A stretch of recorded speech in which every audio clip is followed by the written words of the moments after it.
이게 누구 한 명의 그 이야기나 입을 통해서 자신의 문제나 머릿속에 있는 궁금증을 해결하려고 하면 한계가 있습니다, 여러분. 그죠. 이게 스스로 그 문제에 대한 답을 찾아가는 과정에서 다양한 정보들이 들어오면서 내 안에서 정리가 돼야 되는 거거든요. 그 단계를 먼저 밟아 나가는 게 맞으니까 일단 필독서를 읽으십시오라고 설명을 드리는 거거든요. 왜냐하면 그 단계를 안 밟은 사람한테 아무리 얘기를 한들 이게 들리겠습니까? 무슨 말이냐면 비트코인의 가격만 보면 굉장히 위아래로 많이 요동치는 것 같지만 사실 지금 우리가 땅을 밟고 서 있는 지금 이 사회 자체가 굉장히 불안정한 상태라는 거를 좀 인지를 해보면 비트코인의 그 출렁이는 거는 뭐 별거 아니구나. 지금 이 사회의 기반 자체가 그리고 혹은 이 세계 질서 자체가 굉장히 요동치고 있고 불안정하고 어떤 다음 페이지로 넘어가려는 그런 한가운데 있구나. 이런 생각을 하기 시작하시면 조금 더 마음이 오히려 차분해지고 그래도 내가 이런 시기에 비트코인이라는 걸 알고 있어서 되게 다행이다. 이런 좀 평온한 그런 마음이 오지 않을까. 저 연휴 시작했는데 어떻게 다들 잘 보내고 계신가요? 그러게요. 저는 지금 처갓집에 왔는데 나름 하락장임에도 불구하고 당당하게 비트코인 티셔츠를 입고 입성했습니다. 그래서 나는 비트코이너다라는 거를 장인 장모님께 강하게 어필하고 그다음에 하락장임에도 불구하고 살아있고 당당하다라는 것을 보여드리고 있습니다. 다행히 혼나진 않았습니다.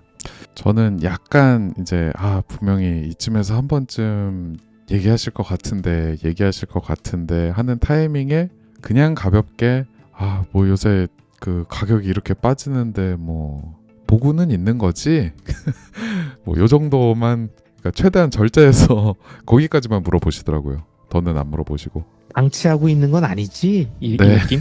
네네 뭐 보고는 그러니까 지켜보고는 있지 뭐 그 정도 얘기 들었습니다. 근데 제가 알기로는 아토믹님은 그 배우자분 외에는 본인의 그 비트코인 보유 사실을 아무도 모른다라고 밝히셨던 것 같은데. 그렇습니다. 아니 회사도 그만뒀는데 얘가 뭘 믿고 이렇게 그만두나 뭐 의심하거나 뭐 그런 거 없나요? 사실 아직 모르겠습니다. 그럼 얘가 그만두고 뭘 하는 건가 이런 생각 안 하실까요? 아직은 그 사실을 모르기 때문에 네. 뭘 하시는지는 아직 모르실 겁니다. 그 독한 사람이네 진짜.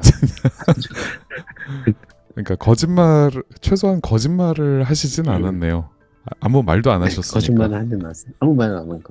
아니 그러면은 이런 거잖아요. 뭐 제가 하고 싶은 게 있어서 그만뒀습니다. 뭐 더 늦을 것 같아서 이걸 하려고 이렇게 얘기했다는 거 아니에요? 아니요, 아직 아예 이제 그 사실 자체를 모르시니까. 퇴사 사실 자체를 얘기를 안 했다? 네, 아예. 아하. 아예 아는 거니까 거짓말 한 건 아니다. 아토믹 장인 장모 속여. 맞습니까? 속이진 않았습니다. 아직 말을 안 했습니다. 아무 말도 안 아. 했었던. 여러분 이렇게 비트코인 힘들게 모으고 있습니다. 지금 아토믹님도 네 본인 퇴사 사실조차 아버지가 아버지라고 말하지 못하고 퇴사가 퇴사라고 말하지 못하는 상황. 그런데 그러면은 뭐 회사 열심히 다니는 걸로 하고 있는데 뭐 어느 순간 뭐 길거리에서 이렇게 만나가지고 분명히 회사 갈 시간에 평상시에 그 은행원 복장이 아닌 목으로 지나가다가 만나면 서방 예. 할 수 있습니다. 네. 우리 드라마에서 오늘- 보던 그 장면. 오늘 휴가입니다. 이렇게. 아하. 거기서부터는 그럼 거짓말이 시작되겠네요. 거기서는 그 장면에서는 언제 오픈하는 거예요? 장인 장모님한테는. 한 2년 뒤에 2년 생각 뒤. 중입니다. 네. 그럼 아버님 어머님은요? 비슷하게 아마 가지 않을까. 몰라요? 네. 독한 사람이네. 진짜 어나더 레벨이네요 진짜. 야, 제가 리스펙합니다 진짜. 우리 왜 그런 얘기 하잖아요. 야, 너 만약에 로또 당첨되면 어떻게 할 거야? 그러면 나는 아무한테도 얘기 안 할 거야. 뭐 진짜 아무한테도 얘기 안 하고 그냥 몰래 나 혼자 갖고 있을 거야 하는 거 있잖아요. 뭐 우리 그 상상만 하는 거. 네. 근데 여기서 상상을 현실로 실현하고 있는 사람이 있습니다, 여러분. 어떻게 남몰래 네. 아무도 몰래 그러고 있으니까 좋아요? 이게 행복하십니까? 좀 뭐 장단점이 있겠지만 편안합니다. 편안해요? 네, 편안합니다. 어떤 면에선. 아니 그래도 편안함이 입이 있습니다. 좀 간질간질하거나 뭐 이렇게 이렇게 처가족 식구들도 좀 챙겨서 이렇게 비트코인 사라고 얘기를 하고 싶다라던가 뭐 처남이나 뭐 처형이나 뭐 이렇게 없어요? 그냥 나만 살면 되는 거야? 사실 그게 좋긴 한데, 아직은, 아직은요. 그럼 뭐 다 오른 다음에 뭐 그때 얘기해 주려는 거예요? 2년이에요. 대신에 아니, 저 아니더라도 다른 곳으로 이렇게 간접적으로 뭔가 배우거나 이렇게 들으시지 않을까. 꼭 제가 아니더라도. 아니 내 딸바님 우리가 아토믹님 좋아하잖아요. 근데 이런 아토믹님의 이런 그 지금 포지션 그냥 진짜 냉정하게 어떻게 생각하십니까? 학창 시절에 흔들리지 만났다면, 네, 학창 시절에 네. 만났다면 그 친구 되기는 좀 어렵지 않았을까? 학창 시절에 만났으면 친구 그러니까- 되기 어려워. 그러니까 순수한 그런 마음이었다면 제가 그러니까 뭘 잘 이렇게 세상의 어떤 복잡함과 뭐 어떤 냉정함과 냉혹함과 뭐 이런 것들을 잘 모르던 그런 뭐 순수와 열정으로 가득 차 있던 그런 시기였으면 친구하기 어려웠을 것 같아요. 그러면 지금은 아니 뭐 지금은 뭐 그 이제 제가 다 알지는 못하지만 뭔가 다 나름의 그 말 못할 사정이 됐든 뭐 배경이 됐든 뭐 아니면 뭐 평소에 이제 늘 밝혀오신 그 어떤 철학과 가치관이든 뭐 다 그 존중을 하는 거죠. 그런 그 아하. 나름의 생각이 있으시겠지 하고. 그러면 뭐 역시 내 딸바님은 이렇게 마음이 넓어요. 근데 아마 이 방송을 보고 계시는 여러분들은 아니 아토믹 저거 안 그렇게 봤는데 지 혼자 살려고 지금 가족들까지 저렇게 감쪽같이. 하구만 이렇게 생각하시는 분들도 네. 계실 수 있단 말이죠. 그럴 수 있습니다. 그렇죠. 그것까지는 인정하시죠, 아토믹님. 인정합니다. 그러니까 뭐 예를 들어 이런 거잖아요. 그러니까 내가 먼저 비트코인 얘기를 하지 않아도 요즘 같은 상황에 뭐 이렇게 뭐 가족 식사 자리야. 처가 식사 자리에서 요즘에 뭐 비트코인이 한창 많이 올라가고 있을 때 비트코인이 요즘에 다들 난리 나는데 뭐 아서방은 비트코인 안 하나? 뭐 이렇게 물어볼 수 있잖아요. 그럴 수 있죠. 그럼 뭐라 그래요? 저는 비트코인 안 합니다. 이래요? 그렇진 않고 그냥 뭐 이런 식으로 합니다. 그냥 되게 뭐 들어봤어요. 뭐 좋은 것 같더라고요. 이렇게 어딘가에 선으로 갑니다. 좋은 것 같아요. 뭐 이런 식으로 약간 관심 있는 건가 아닌 건가에 그 어딘가 선으로. 애매하게. 네. 들어봤고 뭐 사람들이 좋다고 하는 것 같아요. 뭐 이런 식으로. 그러니까 이러면 지금 저희가 오늘 나누고 있는 주제가 명절에 만나면은 이제 그 결혼 안 한 사람들은 명절에 이제 친척들 만나기 싫어하는 이유 중에 하나가 이제 너 언제 결혼하니? 너 뭐 취업은 했니? 뭐 회사 어디 들어가니? 뭐 이런 얘기 듣기 짜증나서 이제 안 만나는 거. 그다음에 뭐 이제 집 안 사셨던 분들은 한창 옛날에 너 언제 부동산 살래? 너 이러다가 집 한 채도 없이 그 평생 그 전세로 월세로 그렇게 돌아다닐래? 이렇게 해서 혼나고 막 이런 것 때문에 좀 짜증나기도 하다가 이제는 뭐 아마 만났을 때 국장 얘기 많이 하겠죠. 이제 지금은 삼성전자 하이닉스 갖고 있는 사람이 이제 그 이정재 등장신으로 띵동 하고 이제 이렇게 들어올 거 아니겠습니까? 그래서 이제 아니 아직 국장 안 해? 그렇게 안 봤는데 좀 많이 뒤처지네. 뭐 이런 식으로 이제 이야기를 듣게 되고 또 혹여 이제 비트코인을 갖고 있었다라는 사실을 이제 알고 계신다면 아까 내 딸바님 말씀하셨던 것처럼 제가 설명드렸던 것처럼 좀 걱정 어린 시선을 듣게 될 텐데 아토믹님은 일단 거기서는 완전히 자유로웠네요. 그렇죠. 사실 뭐 저한테 국장 얘기를 그렇게 이제 제가 말했을 때 하진 않으실 거고 그냥 뭐 사람들이 좋아하나 봐요. 이러면 이제 갑자기 주제가 이제 급반전되죠. 이제 투자 얘기는 싹 사라지고 네, 다른 얘기로 이제 전환이 자연스럽게 되겠죠. 얘한테는 뭐 국장 이제 비트코인 물어보셔도 얘기 뭐. 해봤자 노잼이구나 이런 걸 노리시는 거네요. 그렇죠. 얘네 아예 관심 없거나 국장 얘기해도 그냥 좋네요. 뭐 저희 하이닉스 많이 하시는 것 같은데요. 뭐 이런 식으로 하면 이제 그러면 이제 장인 장모님은 그러시겠죠. 아서방은 다 좋은데 그냥 오늘 너무 관심이 없어. 네, 그래서 되게 은행 자본주의 너무 몰라. 은행 너무- 다녀서 너무 그런가 봐. 순수해, 이렇게. 네. 그냥 저축만 하는 것 같아. 이러시겠네요. 네, 너무 순수해. 또 투자도 하고 그래야지 뭐 이렇게 받을 수 있게끔 그런 느낌으로. 그런 느낌으로. 저 돈이 좀 없어가지고 뭐 투자하고 싶은데 뭐 이런 식으로 이제 갈 수 있죠. 내 딸바님은 어떤 포지션이세요? 저는 뭐 하드캐리 느낌 있잖아요. 왜 예전에 어떤 분께서 그런 말씀하셨거든요. 비트코이너는 일단 부모님은 무조건 하드캐리 하게 되어 있다라고 그러니까 받아들이신다면 그런 편입니다. 할 줄은 아시지만 이것저것 다 만져보고 막 이러시기보다는 한 번쯤 해보시고 이런 거구나. 근데 또 좀 시간 지나서 까먹은 것 같으면 또 물어보지 뭐. 네, 딱 이런 포지션이십니다. 뭐 내 서방이 잘 알고 있겠지 뭐 이런 느낌으로. 네네.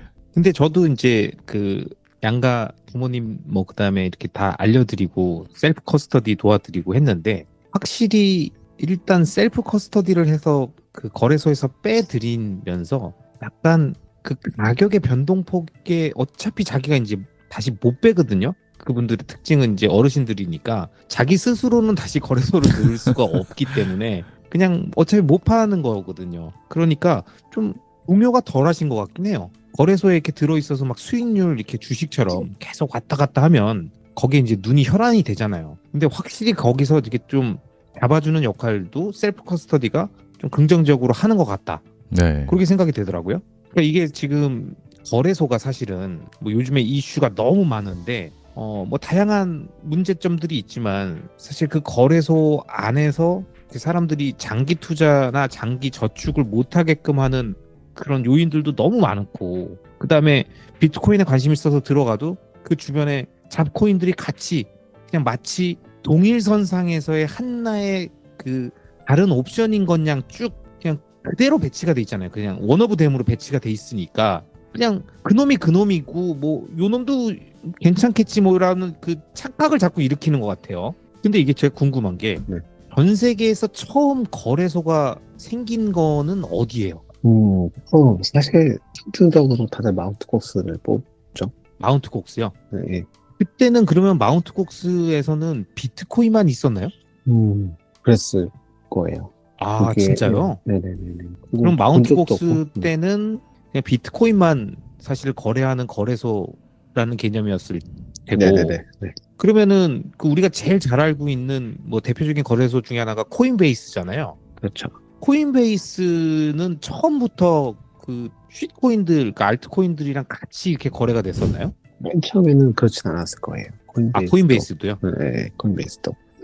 근데 이게 알트가 코인이 막 좀 뭐랄까 많아진 게 이제 확실히 그 원재인 이더리움 때부터 이제 시작이 된 겁니다. 아, 저희가 지난번에 얘기했었던 이더리움의 원죄, 네네, 이더리움 네. 원재. 사실 그 용서할 전에도 수 없는 있었긴 이유. 하지만, 네, 사실 이제 이더리움의 원재로부터 이제 시작돼서 그게 나온 이후에 이제 막 그렇게 됐죠. 상장을 하고 아, 이제 거래를 이루어지고 그러면서 이제 분모 페어가 그때는 테더가 없었기 때문에 이제 비트코인으로 페어를 잡고 알트코인을 거래하게끔 마켓이 열렸죠. 지금 찾아보니까 2012년 서비스 시작 시점부터 비트코인만 있었고 16년 7월에 이더리움이 상장됐다고 합니다. 비트코인 이후 두 번째로. 코인베이스에서요. 네.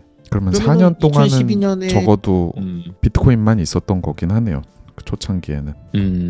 그러면 여기서 그 궁금한 게 최근에 제가 뭐 여러분들도 많이 보셨겠지만 X 그러니까 트위터 X 지금 X죠. X에서 과거 시절에 브라이언 암스트롱 그러니까 지금의 코인베이스 CEO의 어떤 비트코인에 대한 열정이 넘치던 프리젠테이션 트윗이 하나 있었는데 그때 당시에 그 열정이 지금은 완전히 바뀌고 그냥 쉬코인 장사꾼으로 변절했다. 뭐 이렇게 썼던 글이 있었는데 두 분 보셨나요?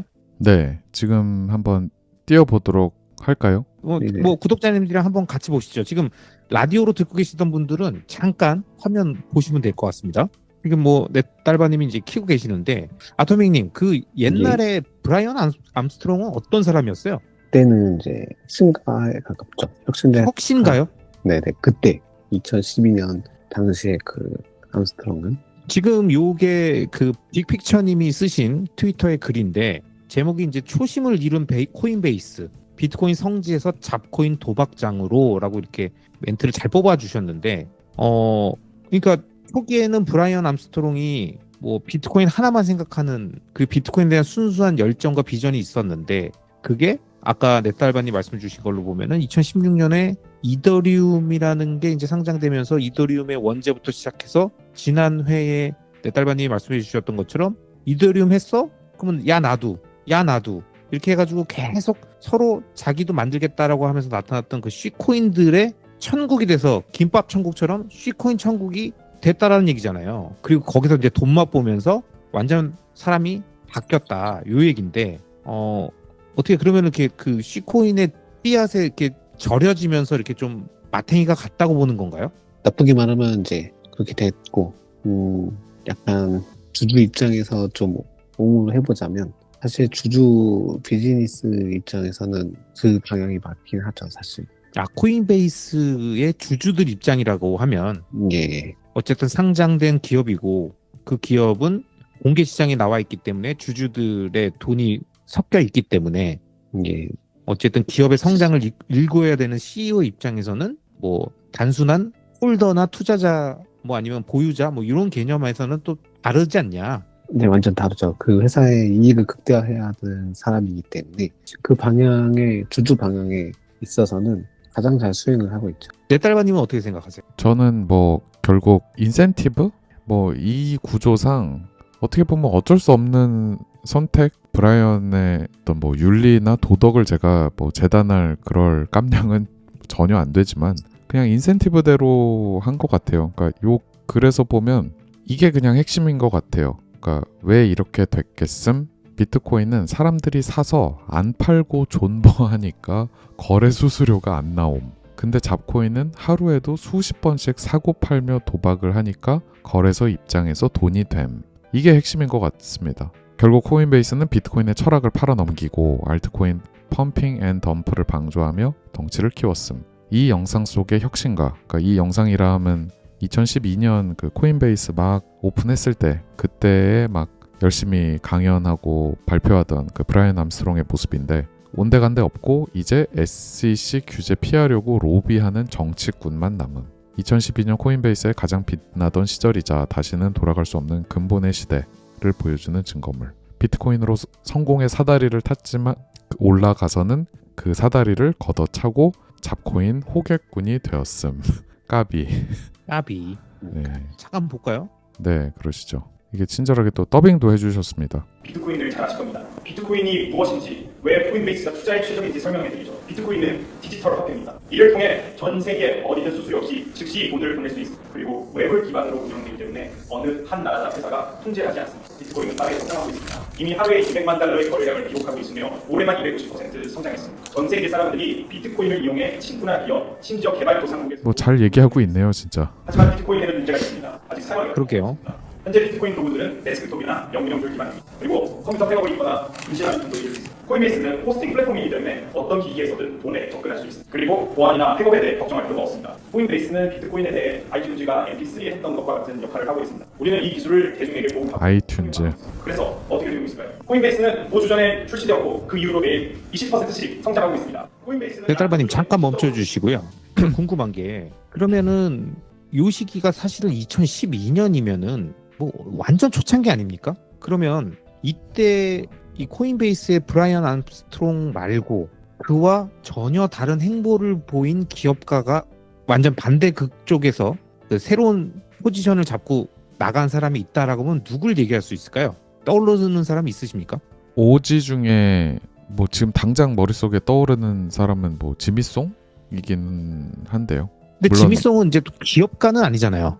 그죠. 아담백 뭐 이런 사람들은 어쨌든 이제 기업가긴 하잖아요. 근데 지갑을 만들고 뭐 이렇게 쪽으로 간 건데, 그러니까 만약에 2012년에 저렇게 비트코인에 대해서 이제 이해를 하고 알게 됐다. 그러면 이제 그 다음에 뭔가 지금 와서 우리가 봤을 때 그래도 정도를 지키면서 기업 활동을 해왔고 기업을 성장시켰다라고 할 수 있는 사람이 누가 있을까요? 확실히 아담백이 그 부분에 있어서는 맞는 것 같아요. 뭐 물론 기업가 많고 이제 다양한데 뭐 여러 논란을 떠나서 외부 비트코인만 가지고 어떤 지갑이든 채굴 뭐 관련 사업을 하시는 분은 2014년 전후 봤을 때는 아담백이 거의 유일하지 않나 그 당시. 그러네요. 당시에서. 봤을 때. 네. 설립일을 네. 확인해 보니까 2014년이네요. 블록스트림은. 블록스트림이요. 네. 그 지금 와서 보면은 약간 그런 사상가나 조금 도인 느낌까지도 나는 게 이제 잭도시인데, 잭도시는 뭔가 이렇게 비트코인에 푹 빠져들어가지고 넘어가게 됐던 시점이 언제쯤일까요? 제 기억이 맞다면 한 2021년 정도. 그럼 상당히 시간이 많이 지난 다음이네요. 네. 이제 같은 선상에 놓고 볼 수는 없고, 그 다음에는 뭐 이제 네달바님 잠깐 언급하셨던 뭐 지미송이나 뭐 샘소모나 뭐 이런 분들은 이제 어떻게 보면 기업가라기보다는 이제 비트코인 사상가나 교육자 뭐 이런 포지션의 개인 차원이니까. 뭐 샘슨모도 이제 기업가가 됐지만 시기적으로는 2014년에는 아니었고 그 뒤죠. 제가 이름은 까먹었는데 홍콩 혹은 중국계 암호화폐 거래소에서 커리어를 시작했나 그렇습니다. 샘슨모도. 샘소모도요. 그 바비리하고 음. 같이. 그러니까 이제 이제 우리는 이제 시간이 지나서 지금 와서 보니까 그런데 저 당시에 비트코인에 대해서 뭔가를 알고 그걸로 사업을 하려고 생각을 했다라고 하면 할 수 있는 게 거의 거래소밖에 없었다 이렇게 볼 수도 있겠는데요. 저는 이 영상 초반에 들으면서 뭐 사실 코인베이스가 일종의 지금으로 치면 뭐 라이트닝 네트워크 같은, 그러니까 물론 신뢰가 들어간 모델이긴 하지만 어쨌든 오프체인인 거잖아요. 지금 얘기하는 게 뭐 이제 사용하기가 어렵다, 뭐 커맨드 프롬프트 위주다, 그리고 잃어버렸을 때 혹은 뭐 보내거나 할 때 어떤 취약점들이 있다 한데, 코인베이스가 꼭 어떤 거래소 앱도 거래소 앱이지만 사용자들을 오프체인으로 자기들이 더 빠르게 해줄 수 있는, 물론 그게 좋은 해결책이라는 건 아닙니다만 당시에는 방금 말씀하신 것처럼 거래소 비즈니스 외에는 뭐 없다시피 했으니까, 워낙 초창기이고 해서. 말씀 들어보면은 요 당시에 코인베이스는 그러니까 지금이라기보다는 조금 전에 잭 말러스의 스트라이크 같은 그죠. 느낌이었겠네요. 그죠?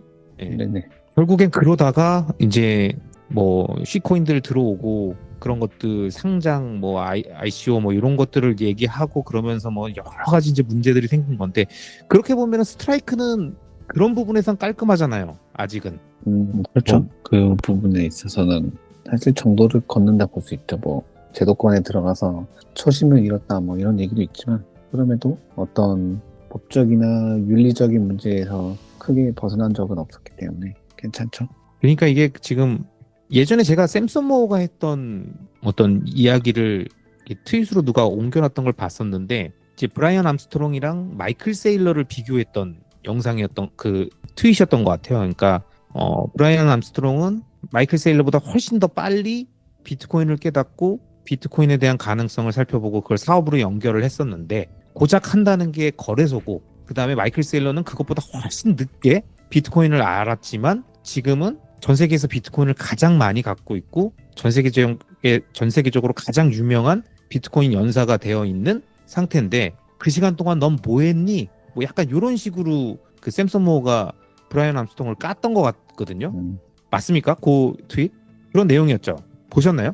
봤습니다. 댓글로 이렇게 샘슨모가 달았던 것 같아요. 봤습니다. 댓글로 단 건가요? 네, 댓글로. 예. 근데 그 당시에는 사실은 브라이언 암스트롱이 알았더라도 마이클 세일러 같이 그런 걸 할 수 있는 여건은 아니었겠죠? 그런 여건은 아니었긴 했습니다. 어떤 시대적인 부분에서의 그런 기반이나 어떤 사회적인 인식 이런 게 좀 쌓아져야 그 다음 단계로 넘어갈 수 있는 그 진화의 과정이라고 봐야 되는 건지. 원죄죠. 원죄를. 원죄. 네, 원죄를 이더리움이랑 시작한. 똑같은 거네요, 그냥. 네네. 그때 이더리움 상장한 게 이제 원죄의 시작이었죠. 그죠. 그거를 안 했다면 또 얘기가 어떻게 많이 달라졌을지 모르고, 그러니까 스트라이크 아까 말씀 잘하셨는데 좀 순혈주의적인, 정말 순수주의적인 그런 잣대를 들이밀자면, 스트라이크도 당장 제도권 들어가서 고객들 KYC 하고 있는 거를 차치하더라도, 예를 들면 뭐 USDT를 쓴다라든가 뭐 트론 네트워크를 쓴다라든가 이런 것도 사실 뭐 완전히 자유롭지는 않거든요. 근데 그럼에도 불구하고 스트라이크가 뭐 그 쉬코인 장사를 하거나 쉬코인 뭐 상장을 시켜서 그걸 막 사팔사팔 시켜서 하지는 않으니까. 근데 그럼에도 불구하고 비트코인 온체인 트랜잭션이 뭐 그때는 하드웨어 월렛은커녕 월렛 프로그램들 자체도 굉장히 이제 열악하고 조악했던 그런 상황에서 핸드폰 앱이 됐든 아니면 그 거래소 플랫폼이 됐든 그런 식으로 비트코인 전송이 뭐 얘한테 쟤한테 어떤 커스터디얼 형태로 보관되고 잘 가는 거 자체가 나름 혁신이면 혁신이었을 것 같다라는 생각이 들어요. 왜냐하면 라이트닝 노드 돌리는 것도 사실 꽤 장벽이 크잖아요. 근데 그거를 해소해 준 게 월렛 오브 사토시나 스트라이크 같은 거니까, 커스터디얼 형태로. 뭐 인터페이스 되게 좋잖아요. 근데 사실 월렛 오브 사토시에 있는 비트코인은 거래소에 있는 비트코인이 네 비트코인이 아니듯이 워로사에 있는 것도 스트라이커에 있는 것도 사실 우리의 비트코인, 사용자의 비트코인은 아닌 거는 똑같은 거니까. 근데 방금 아토믹님이 말씀하셨듯이 마지막 윤리적인 선은 이더리움의 상장 그게 아니었을까 싶습니다. 그거를 딱 넘는 순간부터는 이제 걷잡을 수 없지 않았을까. 강을 그냥 건너버린 사건이었을 것 같아요. 우리가 100번 양보해서 그 시절 모든 인프라와 사회적인 인식이 떨어져 있는 상태에서 기업을 키우고자 했고 비트코인 관련 사업을 하고자 했고 그래서 가장 근접거리에서 선택할 수 있는 거래소라는 비즈니스를 선택했고 그렇게 해서 상장까지 가게 되면서 뭔가 기업을 키우는 그 과정에 어쩔 수 없는 선택이었다라고 이야기하기에는 이더리움의 상장을 통한 그 시코인을 끌어들이고 뭔가 비트코인의 근본 그다음 기본 원칙과 정신을 훼손한 그 원죄는 용서할 수 없다.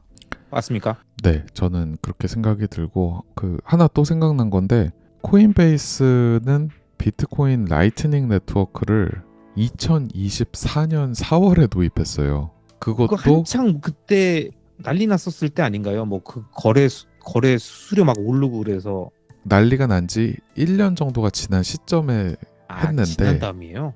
근데 그것도 되게 비하인드 스토리가 자체적으로 이걸 할 능력이 안 돼서 그러니까 물론 이제 한국 거래소들하고는 비교하시면 안 됩니다. 한국 거래소들은 훨씬 더 그 어떤 이런 쪽에서는 그러니까 비트코인을 앞세우는 거에서는 한참 수준 이하이기 때문에 한국 거래소는 뭐 기대할 것도 없지만 어쨌든 이렇게나 나름의 유구한 역사가 있는 코인베이스가 라이트닝 네트워크 같은 거를 이렇게나 늦게 도입하고 그리고 그 도입하는 과정에서도 계속 버그가 나고 기술적 역량이 안 돼서 결국 라이트닝 스타트업인 라이트 스파크라는 데다가 거의 뭐 통째로 거의 외주 주다시피 해서 이렇게 만들고 뭐 이런 행보는 사실 바이낸스보다도 더 늦게 한 그러니까 진짜 원조 도박판인 그러니까 혹은 더 대형 카지노라고 할 수 있는 바이낸스조차보다도 늦고 그리고 뭐 조금 더 그래도 코인베이스보다는 그 비트코인을 좀 우선시하는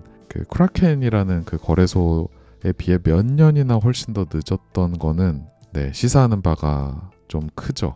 아니 어떻게 2012년에 설립하는 거래소가 뭐 라이트닝 네트워크에 대해 진짜 아무런 그런 관심이 없다가 겨우겨우 그런 사태가 터지니까 좀 수습하려고 라이트닝 네트워크 우리도 좀 입출금 도입하겠습니다 해놓고 약속한 날짜도 못 지키고 부랴부랴 라이트 스파크 데려다가 그때 또 해놓고 나서도 뭐 여러 버그 되게 많았어요 처음에. 근데 그런 거를 신생거래소가 겪고 있다면 아 그래 뭐 처음이니까 그럴 수 있지라고 할 수 있지만 터줏대감처럼 있던 코인베이스가 그러고 있으니 사실 굉장히 이제 망신스러운 일이었죠.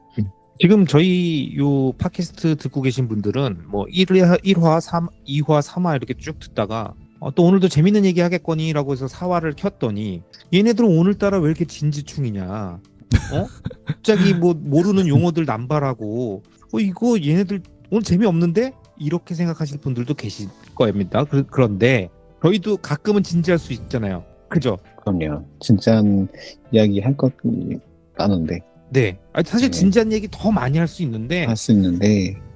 저게 지난번 3화 때 얘기 들으셨죠? 아토믹님 그 필독서 쭉 순서 뭔 기준으로 정했냐라고 여쭤봤더니 어려운 거 하나, 쉬운 거 하나, 어려운 거 하나, 쉬운 거 하나 하면서 이렇게 지치지 않게 하면서 끌고 간다라고 했지 않습니까? 지난번에 망고님이랑 좀 재밌게 떠들었잖아요. 그럼 그렇죠. 이번에는 좀 진지하게 우리가 또 공부도 좀 하고, 그죠? 명절 맞이 좀 과거에 있었던 일들도 좀 들어보고 어떤 문제들이 있었는지도 좀 쭉 살펴보고 그렇게 좀 한번 스터디 모드로 갔다가 또 다시 놀았다가 이렇게 왔다 갔다 한다는 걸로 보고 좀 재밌게 봐주시고 채널 돌리지 말고 나가지 말고 끝까지 방송 좀 봐주시기 바라겠습니다. 뭐 이 정도면 안 나가시겠죠? 다른 분들? 근데 또 명절에는 운전도 오래 하시잖아요. 뭐 심심한데 뭐 그냥 뭐 볼 거 없나 막 이렇게 유튜브 뒤적뒤적 거리시기도 할 거고 뭐 그럴 때는 그냥 이거 귀에 꽂고 틀어놓으시고 동네 맞습니다. 산책 한번 하고 오셔도 되고요. 그리고 사실 저희가 좀 노린 것도 있어요. 왜냐면 명절 때 뭔가 재밌는 건 줄 알고 이제 틀어가지고 운전하고 있으면 이거 도중에 운전하다 넘길 수가 없거든요. 어쩔 수 없이 그냥 쭉 들어야 됩니다. 지금 분명히 내 얘기인데 이러고 계신 분 계실 텐데 그냥 강제 스터디 주입, 그냥 주입식 교육이다라고 생각하고 그냥 운전에 집중하십시오. 그냥 쭉 들어주시면 되고요. 달리셨던 분들, 산책하셨던 분들 그냥 핸드폰 만질 생각 말고 그대로 킵 고잉 하시면 되겠습니다. 네, keep going. 자, 그러면은 저희가 뭐 사실 뭐 오늘이 뭐 브라이언 암스트롱 특집도 아닌데 약간 그는 누구인가 느낌으로 좀 가긴 했습니다만 어쨌든 그의 역사에 가장 큰 사건 중에 하나가 비트코인어 비트맥시들 입장에서 봤을 때는 이더리움을 상장시키면서 그 똥을 묻혔던 그 원죄, 요게 이제 그의 커리어의 이제 그 쇠락의 길이었다라고 볼 수 있는데 그렇게 시작됐던 많은 거래소들의 그런 문제점들, 그다음에 뭐 계속 끊임없이 뭐 이런저런 코인들, 잡코인들을 밀지 않습니까? 뭐 한때는 또 AI하고 연결된 코인이 있질 않았나? 뭐죠? 무슨 정맥이랑 뭘 연결했나요? 뭐 월드 코인인가요? 뭐 또 세말트만 와가지고 뭐 그랬던 것도 있었죠. 막막, 이상한 것도 많았잖아요. 막막 정보 수집해서. 막막 정보. 눈깔 정보 수집한다고 그때 욕. 눈깔 정보를 주면은 코인을 준. 네. 참, 그러니까 기발한 애들이 많아. 그러다가 아토미님 최근에는 또 이제 하다 안 되니까 그냥 이 세상에 존재하는 모든 거를 코인화해서 이 세상에 불평등한 빈부격차를 해결하겠다는 코인이 있다고요. 코인이랑 일단 이제 그런 내러티브죠. 개념이 있다. 그런 개념을 이제 세이즈하기 시작했습니다. 이게 저희가 이제 그 경각심 입장에서 잡았다 요놈 같은 느낌으로 그게 뭡니까? RWA라고 해서 이제 마치 21년에 제가 듣기에는 21년에 NFT처럼 약간 그런 분위기를 지금 빌드업하고 있다라는 생각이 굉장히 많이 들고 있거든요. 물론 뭐 21년에 NFT급으로 뭔가를 한번 좀 그 빌드업해서 좀 터트리겠다. 팔아먹겠다. 그 RWA, 그러니까 그게 리얼 월드 에셋의 약자죠. 맞습니다. 그 뭐 한다는 거예요, 이게?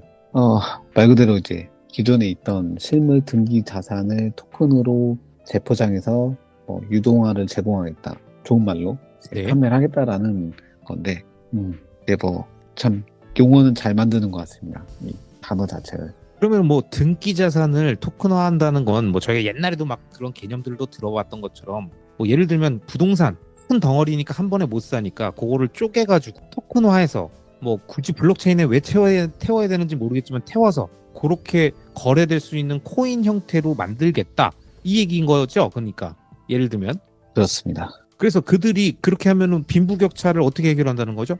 이제 거기서 주장하는 얘기로는 뭐 부동산의 경우 예시를 들면 금액이 한 건에 대한 금액이 크기 때문에 일반 서민은 접근하기 어렵다.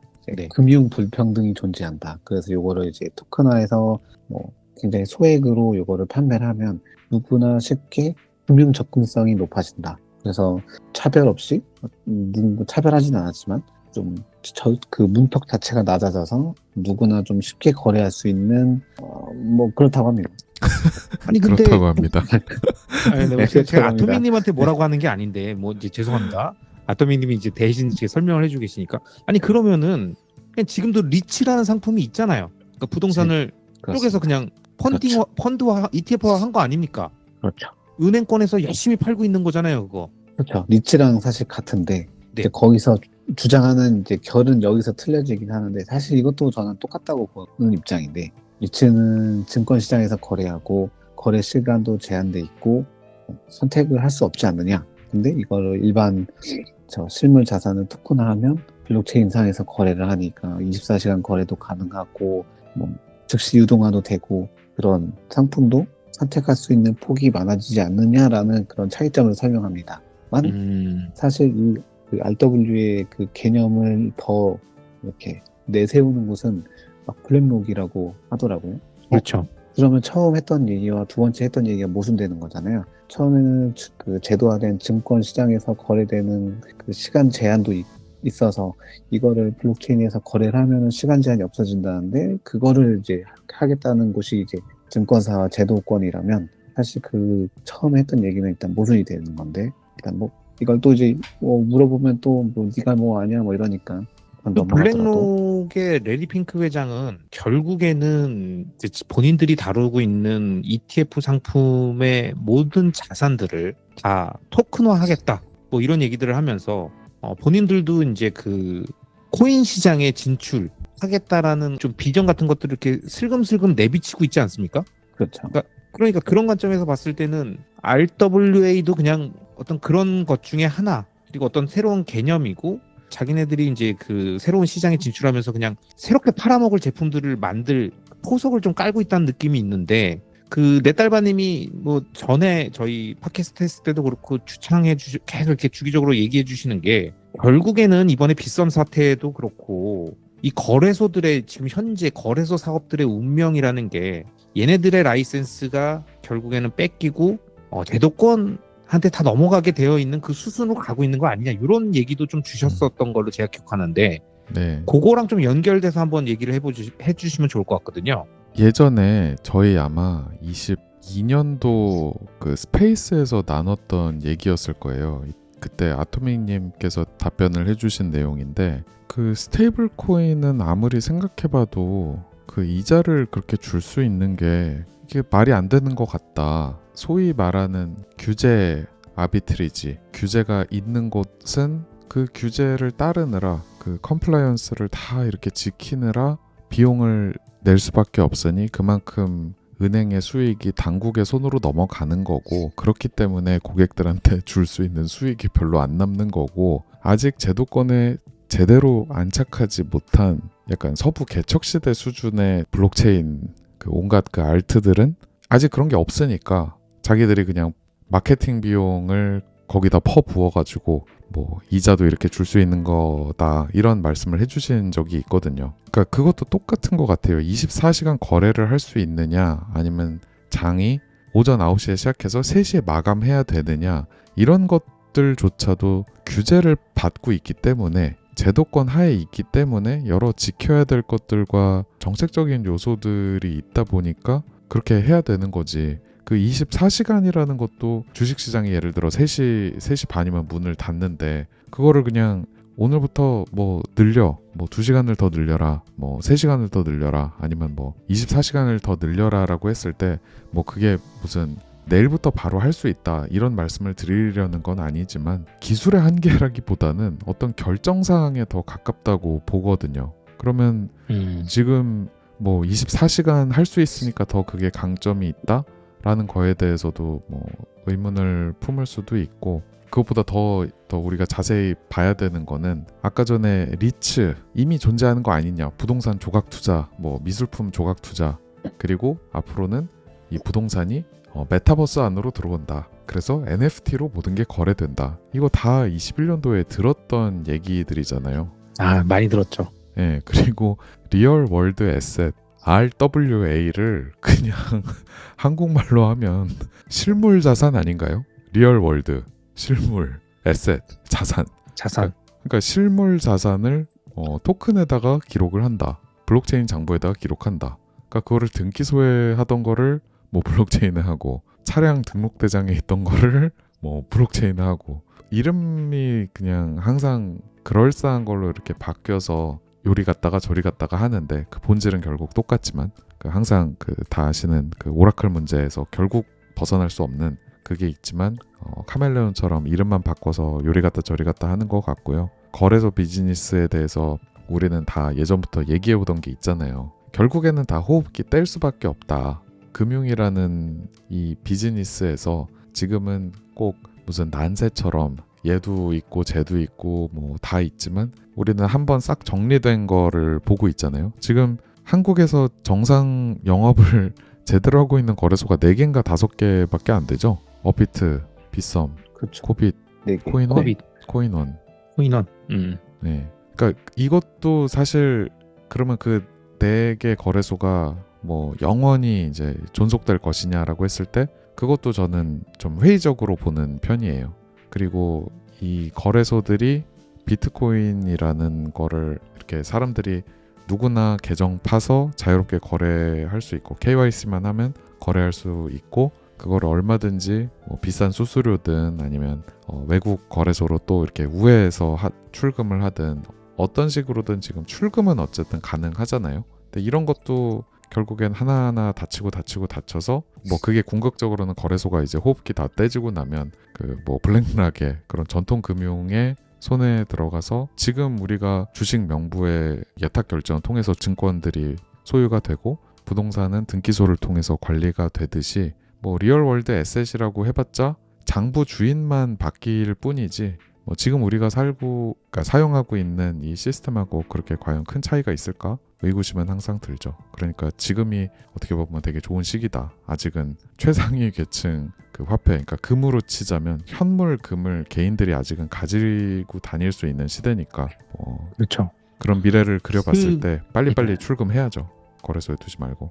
내 딸바님이 되게 좋은 말씀 많이 해주셨는데 많은 분들이 좀 착각하시는 부분 중에 하나가 그거였던 것 같아요. 뭐 21년에도 그랬고 지금도 그렇고 앞으로도 계속 그럴 텐데 뭔가 특정 어떤 핫하거나 아니면은 좀 혹할 만한 어떤 요인과 블록체인이라고 그러니까 시코인 쪽에서 많이 쓰는 표현이지만 블록체인하고 연결을 해서 뭔가 새로운 것처럼 보여지게끔 만들려고 하는 시도들이 끊임없이 나오고 그게 또 꽤 먹힌단 말이죠. 근데 여러분들이 이제 잊지 말아야 될 게 블록체인은 엄청난 기술이 아닙니다. 그거 자체가. 블록체인이 엄청나게 뛰어나고 모든 기술 중에서 가장 우위에 있고 앞서 있는 신기술이 아니에요. 굳이 블록체인을 쓰지 않아도 되는 거에 블록체인을 갖다 붙이는 건 비효율의 끝판왕이잖아요. 이 부분에 대해서 아토믹님 좀 얘기 좀 해주십시오. 블록체인을 쓰는 이유는 비효율을 택하려고 쓰는 겁니다. 그렇죠. 네, 효율을 택하려고 쓰는 게 아니고요. 비트코인이 블록체인을 쓰는 이유는 비효율을 택한 거거든요. 이건 뭐 설명 안 해도 다 아시겠죠? 아니요, 몰라요. 설명해 주셔야 돼요. 블록체인을 선택한 여기서 제가 이 질문 안 했으면은 네네. 나 모르는데 하고 지금 아쉬워하실 분도 많아요. 아, 그렇구나. 네네. 이 블록체인을 쓰는 이유는 무언가 거래 수수료를 낮추거나 속도를 빠르게 하거나 어떤 효용성을 제공하려고 쓰는 게 아니고요. 말 그대로 제3자가 컨트롤하지 못하게 하게끔 분산한 거거든요. 분산한 거. 제3자가 컨트롤하지 못하게. 근데 지금 이제 리얼 RWA가 블록체인을 뭐 쓴다는 거는 효율을 택하고 싶어 하는데 갑자기 블록체인을 쓴다는 건 말이 안 되잖아요. 지금까지 주장했던 게 효율적으로 토큰을 쪼개서 유동화를 빠르게 24시간 거래를 하겠다라는 건데 그러면 블록체인을 쓰지 말아야죠. 단일 장부로 빠르게 거래를 하고 빠르게 회수를 하고 빠르게 거래가 이루어져야 되는데 어떤 논리인지는 이해가 갑니다. 블록체인을 써서 이거에 어떤 데이터 조작을 막겠다라는 건데 사실 RWA 개념상 실제 실물 자산을 토큰화하는 어떤 주체가 존재하기 때문에 애초에 블록체인 자체가 필요가 없는 거죠. 누군가가 신뢰할 만한 주체가 그 데이터를 넣기 때문에 시작 전부터 블록체인을 써야 될 이유 자체는 사라지는 거죠. 신뢰하는 그 대상 자체를 제거하려고 써야 되는 블록체인을 애초에 쓰지 말아야 되는 거죠. 그러므로 뭔가 이 블록체인 향을 피운다고 하는데 약간 향을 피우면서 이제 뭐 안 팔리는 부동산을 쪼개서 니트처럼 팔고자 하는 그런 니즈를 이제 아마 포장한 것 같은데 사실 RWA는 가장 큰 두 가지의 장벽이 있습니다. 블록체인 외에도 이거는 정부도 싫어하고 실무자산 보유자도 싫어합니다. 그렇기 때문에 RWA는 굉장히 실현되기가 어려운 애로사항이 있고 그래서 뭐 됐으면 벌써 이미 부동산을 쪼개서 거래를 다 하고 있었겠죠. 아니 그 구독자님들 애태우지 말고 그래서 네. 그 두 개가 뭡니까? 두 개가 일단 정부가 싫어하는 거는 세금이 문제가 있습니다. 이걸 쪼개서 팔면은 배당소득세로 세금을 내야 돼요. 15.4%. 여기서 이해가 가시죠? 네네. 네, 부동산을 한 번에 팔면 배당소득세로 내는 게 아니잖아요. 양도소득세를 내야죠. 네, 그게 이제 한 40%에서 그 네. 이상 되는데 그 세금 구간을 줄여서 15.4%로 누구나 동일하게 낸다면 애초에 그 세수 자체가 줄잖아요. 오히려 지금 다주택자를 더 세금을 부과하려는 이 와중에 이걸 쪼개 판다는 이유로 배당소득세로 30%를 줄인다? 허용 안 해줄 것 같은데요. 일단 거기서 하나 걸리고요. 하나 걸리고요. 두 번째는 부동산은 항상 매도자 우위 시장이잖아요. 그렇죠. 언제나. 왜냐면 부동산은 소수고 수량이 정해져 있고 사는 사람의 그런 의지에 따라서 가격을 사실 조정할 수 있잖아요. 원화보다는 좀 더 희소하니까. 이런 매도자 우위의 시장에서 이거를 쪼개 판다는 거는 접근성이 좋아진다는 얘기인데 그 얘기는 가격을 내가 올릴 수 있는 그 갭 자체가 줄어든다는 얘기거든요. 그렇잖아요. 뭐 예를 들면 이제 강남 부동산에서 이거를 하나 팔 때 이거를 쪼개 파는 것보다 한 사람에게 파는 게 더 큰 호가 갭을 형성할 수 있는 거죠. 왜냐하면 부동산은 수수니까. 근데 이걸 쪼개 판다는 거는 그 갭 자체를 희생하면서까지 이 빠른 유동화를 이렇게 한다는 건데 사실 매도자 우위 시장에서는 그거를 매도자가 택할 이유가 없죠. 차라리 그냥 존버해버리죠. 이게 됐으면 벌써 이미 쪼개서 팔겠다고 너도 나도 모든 부동산 보유자들이 그렇게 이미 먼저 주장해야 되는데 그건 원하지 않죠. 그러면은 아토미님 말씀하셨던 이야기들로 보면 매도자, 그러니까 즉 보유자도 원치 않고 정부, 세금을 걷어야 되는 주체인 정부도 원치 않는데 그런 수요 없는 공급을 하겠다는 거는 공급자가 그동안에 안 팔리던 것 좀 요거 포장해서 갖다 팔아야겠다라고 생각하는 공급자 중심의 어떤 마케팅이지 않냐? 저는 이렇게 그렇게 생각하신 생각합니다. 거네요. 예. 충분히 가능성이 있습니다. 뭐 예를 들어서 이제 안 팔리는 어디 썩 빌라나 아니면 신축 빌라 만든 다음에 그럴싸하게 얘기하면서 지금도 갖다 팔고 있는 여러 가지 행위 있지 않습니까? 그걸 이제 2008년 했던 이만 브너스 사태랑 같은 거죠. 안 팔리는 거를 이렇게 싹 조합해서 팔면 그게 이제 RWA다. 뭔가 새로운 것 같고 이거는 이제 한 번에 왕창 사는 게 아니니까 부담도 없을 것 같고 뭔가 신기술이랑 결합되어 있는 신상품인 것 같고 냄새가 좀 납니다, 여러분. 저는 그 생각도 좀 들었어요. 그러니까 리얼월드 에셋, 그러니까 실물 자산을 토큰화한다라는 거기서 사실 굉장한 맹점이 있음을 좀 잘 이해하는 게 중요한데 흔히들 아니 왜 그러면 비트코인에 들어가는 블록체인은 그거는 되고 왜 나는 안 된다는 거야? 왜 리얼월드 에셋에는 안 된다는 거야? 이런 얘기를 많이 하시잖아요. 거의 불평처럼. 그렇죠. 요거를 생각해 보시면 됩니다. 중앙은행의 총재들이 뭐 크리스틴 그 라가르드 총재도 그렇고 야 비트코인은 아무도 그 가치를 보장하지 않잖아. 그러니까 비트코인 is backed by nothing. 그런데 뭐 유로는 총재인 내가 보장하잖아. 막 이런 얘기를 하잖아요. 그리고 아니면 뭐 옛날에 근본이즈 때 화폐는 아니 그 종이를 뒷받침하는 골드가 있잖아. 실물 자산인 골드가 있잖아. 이러는데 비트코인은 대체 뭐야? 라고 했을 때 사실 아무것도 뒷받침해야 될 필요가 없는 게 그러니까 비트코인 그 자체가 어떤 상품인 거 그게 굉장히 중요한 속성이거든요.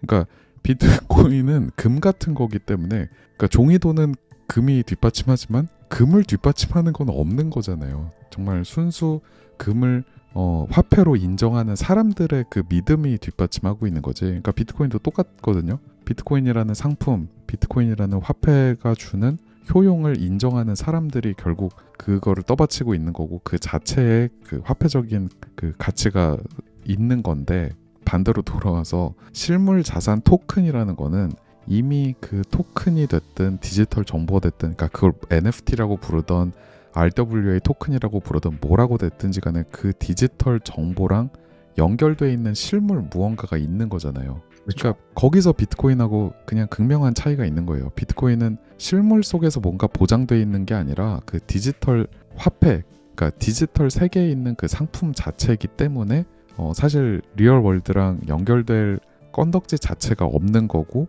블록체인이라고 부르는 별로 우리가 좋아하는 표현도 아니지만 사실은 디지털 장부 속에 존재하는 상품 그 자체지만 리얼월드 에셋, 그러니까 현실의 별도의 뭐 등기자산, 뭐 전세권일 수도 있고 뭐 그게 어떤 부동산 소유권일 수도 있고 아니면 유가증권일 수도 있고 뭐가 됐든지 간에 그런 거를 내가 디지털 속에다 기록하겠다라고 마음먹는 순간 사실 그 둘의 괴리는 바로 발생이 되는 거고 거기서 우리가 잘 알고 있는 그 오라클 문제라는 거 결국 리얼월드에 있는 그러니까 실물, 현실에 존재하는 그 에셋을 정직하게 장부에다가 혹은 디지털에다가 잘 기록하고 현실 세계에서 변경이 생기면 예를 들어 부동산이 뭐 훼손된다거나 아니면 뭐 그 아토미님이 즐겨서 들어주시는 비유인 그 전세 세입자가 방 안 빼고 이렇게 엉덩이 깔고 막 농성하고 붙인다든가 그러니까 그런 일이 있을 때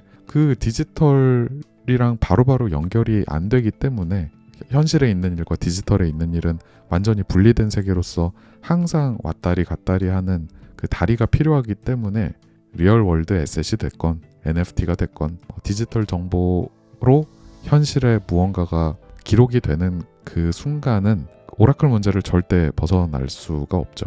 이게 처음 이제 비트코인도 아니고 처음 코인이라는 거의 개념을 이렇게 접하면서 이렇게 뭔가 이렇게 오 하면서 이렇게 쭉쭉쭉 들어가던 사람들이 늘 빠지게 되는 또랑들이 있는데 그 또랑 중에 참 이런 게 늘 빨간 망토 갈 때 나타나는 늑대처럼 여러 번 나타나는 늑대 중에 한 마리잖아요. 요런 스타일로 되어 있는 거. 뭔가 이렇게 그럴싸하게 포장되어서 내 비트코인 뺏어가려고 하는 늑대. 근데 이게 처음에는 진짜 혹하거든요.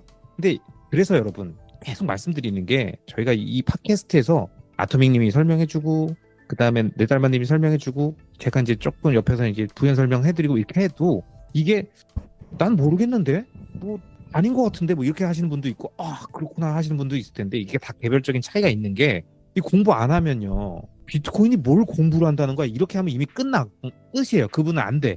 그냥 비트코인이 되게 이게 공부해야 될 게 많구나 라는 건 일단 이해한 상태에서 아토믹님 그때 말씀해 주셨던 비트코인 필독서 그 책들을 좀 제대로 안 보면 맨날 얘기해줘봤자 못 알아듣습니다. 이 유치원생한테 뭐 지금 이렇게 막 방정식 얘기하면 그거 알아듣겠습니까? 미적분까지도 아니에요. 그냥 방정식 얘기해준다고 X, Y 얘기하면 되겠어요? 뭐 이해를 못하죠. 그러니까 공부를 하고 차근차근히 진도를 좀 빼셔야 되는 거예요. 누가 이렇게 계속 떠먹여줘. 그리고 이렇게 가끔 반응할 때 그런 얘기도 있잖아요. 네가 좀 설명해봐. 나 설득해봐.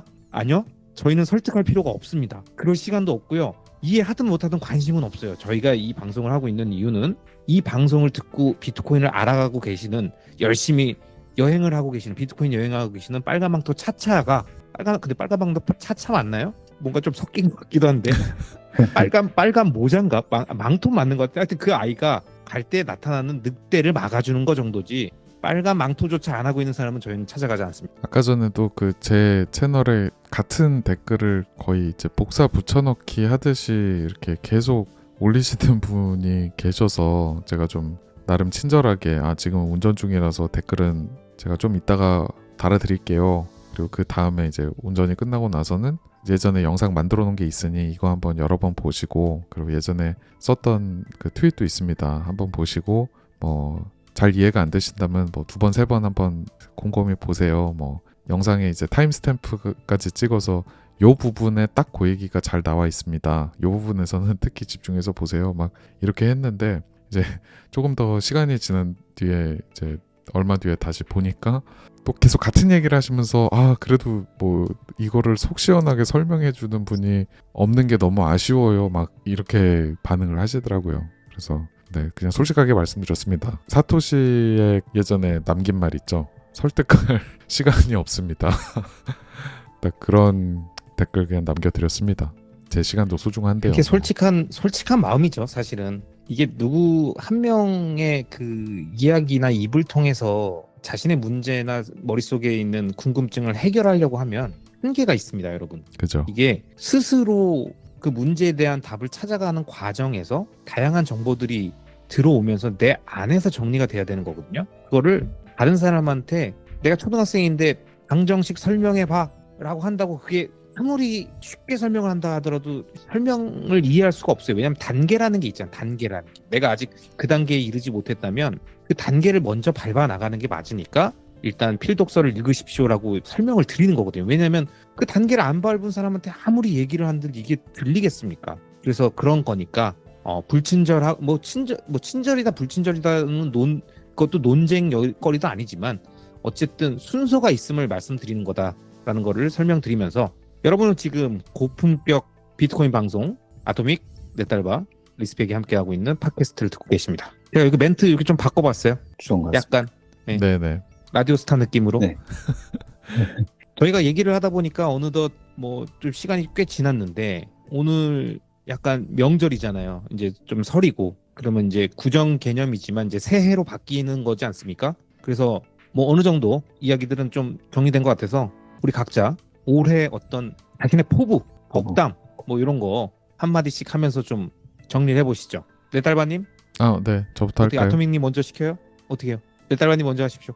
요새 뭐 가격 안 좋아서 그 풀 죽으신 분들 그래도 있을 거예요. 분명히 야, 뭐 옛날부터 모아갖고 평단 낮은 애들은 뭐 걱정 안 되겠지. 뭐 나는 뭐 작년부터 모으기 시작했어. 나는 뭐 2년 전부터 모으기 시작했어. 뭐 그래서 나는 속상해. 뭐 다 이해합니다. 근데 비트코인을 선택한 그 이유는 적어도 저는, 그리고 그 비트코인을 제대로 이제 이해하신 분들이라면 저는 믿어 의심치 않는 게, 당연히 더 어떤 큰 목적이 있어서, 혹은 더 어떤 큰 걸 대비하기 위해서, 준비하시기 위해서 아마 비트코인을 선택하셨을 텐데, 올해가, 그리고 내년도가, 내후년도가 와도 상황은 여러 가지로 개개인들한테는 정말 쉽지 않은 나날들이 이제 우리 앞에 와 있는 것 같아요.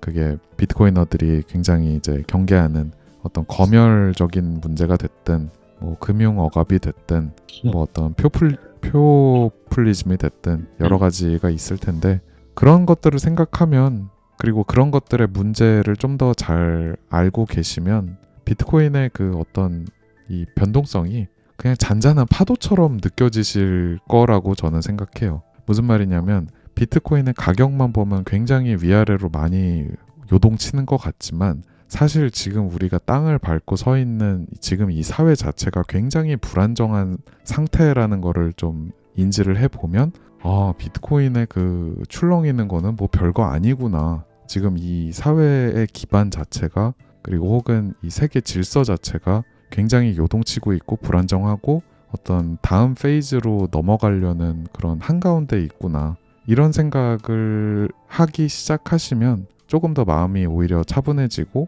아, 그래도 내가 이런 시기에 비트코인이라는 걸 알고 있어서 되게 다행이다. 이런 좀 평온한 그런 마음이 오지 않을까. 네, 저는 뭐 해가 거듭할수록 그 이 문제의 본질, 그러니까 우리가 뭐 피앗 머니라고 하는 이 문제의 본질을 하나둘씩 계속해서 공부해 나가면서 마음이 좀 더 평온해지는 그런 경험을 하고 있거든요. 그래서 26년도 비트코인 공부, 그리고 비트코인을 둘러싼 또 우리 환경이 어떻게 되고 있는지 이런 거 더 많이 알아가시는 그런 한 해가 됐으면 좋겠습니다. 아, 네. 좋은 말씀 감사합니다. 아토믹 님도 한 말씀 해주시죠. 딸반이 다 좋은 거 해주셔가지고 자기 혼자 다 얘기해. 큰일 났어요. 아, 죄송합니다.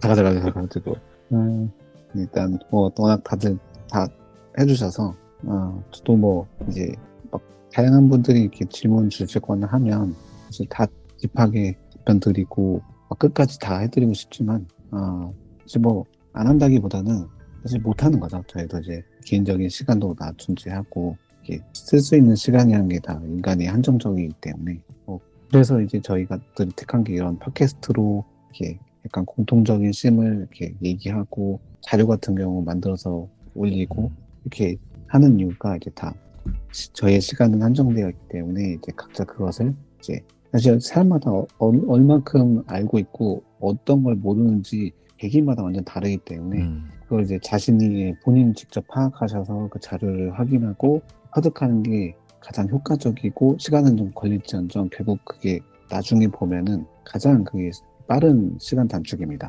이걸 하나하나 알려주어서 그때 문제가 해결됐다 하더라도 결국은 뒤에서 모르거든요. 그럼 다시 돌아와야 되는데 그 시간이 더 소요되기 때문에 사실 이거는 스스로 이렇게 터득하시는 게 맞고, 그럼에도 뭔가가 정말 모르겠고 하면은 뭐 이렇게 댓글 주시거나 뭐 이렇게 유튜브 댓글 주셔도 되고, 모르겠으면 저희 그 강남 비트코인 하우스 오리진 오셔서 물어보셔도 되고, 뭐 열려 있으니까 뭐 이렇게 보시다가 어떤 부분이 모르겠다 하면은 언제든지 저희 이렇게 찾아오시면 답변 드릴 수는 있습니다.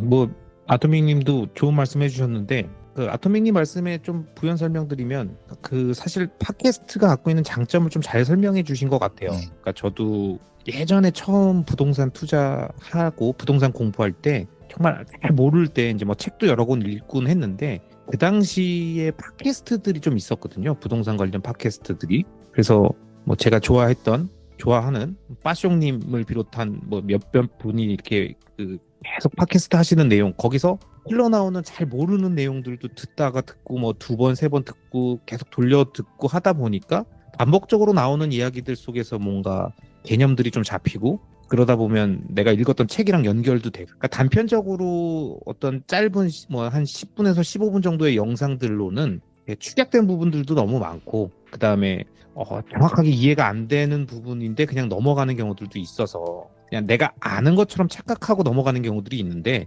이렇게 팟캐스트를 뭐 1시간, 1시간 반 정도 쭉 듣다 보면 그냥 아까도 제가 말씀드렸던 것처럼 모르는 부분들은 다시 되짚어 드리기도 하고 뭔가 제가 질문도 드리기도 하고 그 다음에 두 분이 부연 설명을 자연스럽게 주시기도 하잖아요. 그런 내용들을 계속 스며들듯이 듣다 보면 분명히 발전되어 있는 본인을 발견하게 되실 거고 이미 지난 팟캐스트의 댓글들에 뭔가 본인이 그렇게 변하고 발전하고 있다라고 하는 그 댓글들이 있으시더라고요. 그래서 상당히 뿌듯함을 느꼈었습니다.